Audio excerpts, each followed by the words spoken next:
വരാനുണ്ട്. എനിക്ക് സ്വന്തം അഭിപ്രായം കൊണ്ട് ഞാൻ പറയാണ്. എന്തെന്ന് വെച്ചാൽ ഈ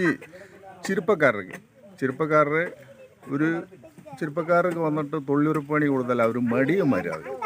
അപ്പോൾ ഈ തൊഴിലുറപ്പ് പണി ഒരു 50 വയസ്സിന് മേളിലുള്ളവർക്ക് കൊടുക്കുക. ഈ 50 വയസ്സിന് താഴെ ഉള്ളവർക്ക് കൊടുത്തു കഴിഞ്ഞാൽ അവർ മടിയന്മാരാകുക. അപ്പോൾ കൃഷി സ്ഥലത്തിലെ ആത്മാർത്ഥമായിട്ട് അവരും കൃഷി ചെയ്യുന്നില്ല, പണിക്ക് വന്നാലും ആത്മാർത്ഥമായിട്ട് അവർ പണിയുന്നില്ല. അപ്പോൾ അതുകൊണ്ട് 50 വയസ്സിന് താഴെ ഉള്ളവർക്ക് തൊഴിലുറപ്പ് പണി കൊടുക്കരുത്. അതൊക്കെ മേളിലുള്ളവർക്ക് കൊടുത്താൽ പാവങ്ങൾ വന്ന് ചെയ്ത് അവർ ജീവിതം നടക്കട്ടെ. പിന്നെ അല്ലാതെ എനിക്ക് വേറെ ഒരു അഭിപ്രായം പറയാനില്ല. പിന്നെ ഈ പെൻഷൻ മേടിക്കുന്നവർക്ക് അത് 60 വയസ്സ് കഴിഞ്ഞാൽ പെൻഷൻ മേടിക്കുന്നുണ്ടല്ലോ, മറ്റൊന്ന് ഒരു പണി നോട്ടെ, അതും നമുക്ക് ഒരു വിരോധമില്ല. ഇതിനും വിരോധമില്ല. പാവപ്പെട്ടവരെല്ലാം കഴിഞ്ഞു പോട്ടെ. പിന്നെന്താണെന്ന് വെച്ചാൽ ചെറുപ്പക്കാർക്ക്